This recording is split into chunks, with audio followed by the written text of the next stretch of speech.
Ce week-end, c'est un week-end avant tout de formation pour les jeunes adultes du diocèse de Lyon. C'est un week-end qui s'est vécu en deux temps. D'abord un temps samedi où il y avait 3 parcours au choix, à la fois sur la vocation du baptisé, sur les choix qu'on peut être appelé à faire et puis sur le rapport qu'on a au monde, avec un monde qu'on n'a pas choisi mais qu'on habite. Je suis venue au week-end polyèdre parce que ça m'intéressait de... Enfin, on m'avait dit que j'apprendrais pas mal de choses au niveau théologique et que je pourrais rencontrer d'autres jeunes du diocèse de Lyon. Pendant cette année, je me demande la question de ma vocation en général et aussi ma vocation professionnelle surtout. Du coup, je trouvais assez intéressant d'avoir un week-end pour se poser. J'ai été dans un parcours avec les dominicains, donc on a passé la journée avec 3 dominicains pour réfléchir à la place du laïc dans le monde. Moi j'ai pris conscience, j'ai pu mettre des mots sur cette tension. L'idée c'est de s'abandonner au Seigneur et en même temps tout en restant acteur de sa vie, de trouver ce juste équilibre entre acteur et abandon. Je trouve que c'est un challenge de tous les jours et qui a pu être mis en mots hier grâce à cette intervention des dominicains.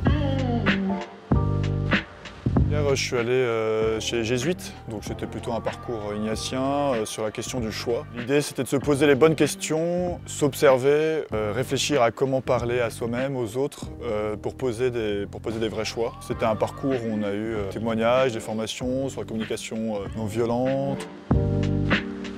J'ai choisi le parcours Prado. J'ai trouvé ça super intéressant parce que déjà j'ai découvert la figure du bienheureux Père Antoine Chevrier que je connaissais pas du tout. Et du coup on a pu vraiment discuter sur qu'est-ce qu'être pauvre, quelle est la précarité et nous, dans nos relations aux autres, comment on développe l'humilité pour rencontrer les autres.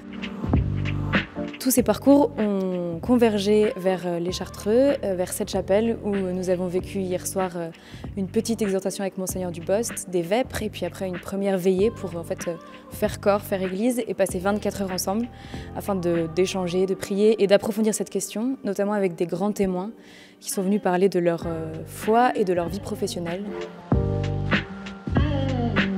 Alors pour moi, être chrétien dans le monde, c'est être authentique. Être surtout cohérent, avoir une cohérence et une unité de vie. À la fois, pour moi, c'est une mission.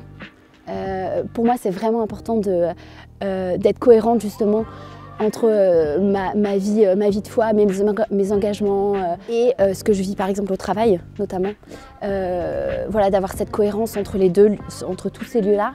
Chrétien dans le monde, pour moi, c'est être pleinement dans sa vocation de marié, sa vocation de célibataire, donc c'est-à-dire l'accepter complètement, et accepter aussi complètement son identité professionnelle, et accepter pleinement son identité de chrétien et réussir un peu à les unifier, disons. Qu'on soit chrétien dans tous les domaines, chaque jour, à chaque moment, et qu'on ait vraiment Christ dans le centre à chaque moment.